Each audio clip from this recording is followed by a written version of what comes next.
ব্রাহ্মণবাড়িয়া 2 আসন থেকে নির্বাচিত মাননীয় সংসদ সদস্য রুমিন ফারহানা।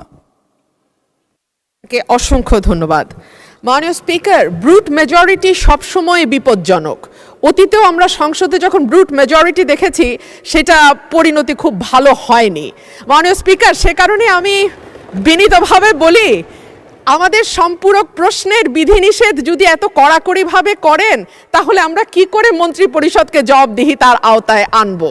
মাননীয় সদস্য, এটা এই অবস্থান থেকে করা হয়নি। We are abide by the rules and regulations of the parliamentary procedure, and I am hereby to declare that I cannot go beyond the procedure. I understand মাননীয় স্পিকার, কিন্তু তারপরেও একটু যদি উদার হই তাহলে বোধহয় ভালো হয়। আমাদের মাননীয় স্বরাষ্ট্রমন্ত্রী, উনি অত্যন্ত দক্ষ যোগ্য ব্যক্তি। উনি সংবিধান যেমন ভালো জানেন, আমি নিশ্চিত উনি ওনার মন্ত্রণালয়ের ব্যাপারেও অনেক বেশি জানেন।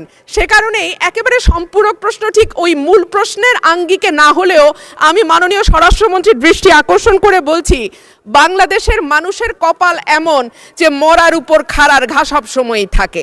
দীর্ঘ 15 বছর গুম, বিচার বহির্ভূত হত্যা, হেফাজতে নির্যাতন, নেতাকর্মীদের ধরে নিয়ে গিয়ে পা ভেঙে ফেলা, অসুস্থ করে দেওয়া, এই কালচার ছিল। এরপরে অন্তর্বর্তীকালীন সরকারের সময় মাননীয় স্পিকার আমরা দেখলাম মব কালচার। 2024-এর সেপ্টেম্বর থেকে 2026-এর জানুয়ারি পর্যন্ত মাননীয় স্পিকার আমাদের যেই পরিসংখ্যান সেটা বলছে যে 250-300-র উপরে মানুষ নিহত হয়েছে এই মবের খপ্পরে পড়ে।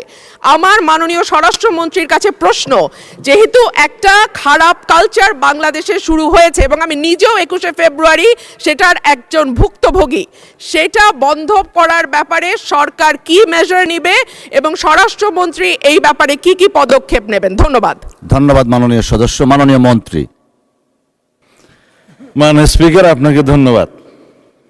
মাননীয় সদস্যকেও অনেক বেশি ধন্যবাদ দিচ্ছি। এই মব কালচারের ইস্যুটি একটা ডিফারেন্ট ডিবেট, আলাদা ডিবেট হতে পারত। যত পরিসংখ্যান তিনি দিয়েছেন 24-এর 5ই আগস্টের পর থেকে এই 26-এর জানুয়ারি পর্যন্ত, সে পরিসংখ্যানটা আমার কাছে নাই। তবে আমাদের কাছে অনুমান আছে। আমরা সরকারের দায়িত্ব পেয়েছি, আমি এটা ক্ষমতা বলতে চাই না, আমরা এই রেসপন্সিবিলিটিটা পেয়েছি। এই দায়িত্ব নেওয়ার পর থেকে আজকে আমরা প্রায় 45 দিনও এখনো হয় নাই, 1.5 মাস হয় নাই। এর মধ্যে ঠিক মব নয়, মবের মতো, কারণ এখানে ডেফিনিশন আলাদা করতে হবে। কোনটা গাইবান্ধার পলাশবাড়িতে থানায় গিয়ে হামলা, সেটা কি মব হবে? নাকি কোনটা 21শে ফেব্রুয়ারিতে মাননীয় সদস্যের উপরে হামলা হয়েছে সেটা কি মব হবে? নাকি উত্তরা একটা বিজনেস সেন্টার, উত্তরা স্কোয়ার সম্ভবত নাম, সেখানে ঘেরাও করে দোকানপাট ভঙ্গ করেছে, সেটা কি মব হবে? সব কিছুকে মব বলা ঠিক হবে না। কিছু আছে সংগঠিত পরিকল্পিত অপরাধ, তার বিরুদ্ধে মামলা হয় এবং সেটা তদন্ত হয়, গ্রেফতার হয় এবং বিচারের জন্য সুপর্দ করা হয়। কিন্তু স্পষ্ট উচ্চারণ আমরা করেছি দায়িত্ব নেওয়ার পরে, বাংলাদেশে কোনো রকমের মব কালচার আর থাকবে না।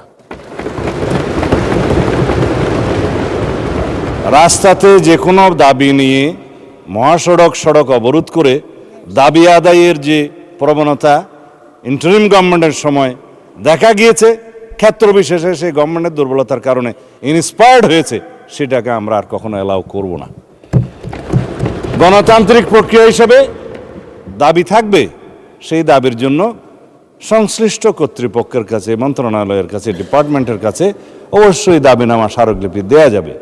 সেই জন্য জনমত সৃষ্টির জন্য সেমিনার, সিম্পোজিয়াম আয়োজন করা যাবে এবং প্রয়োজনে সেটা একটা জনসমাবেশের মাধ্যমে প্রকাশ করা যাবে এবং অ্যাসোসিয়েশন রাইট টু স্পিকস, এগুলো আমরা এনশিওর করব, সেটা করা যাবে। It's Democratic culture.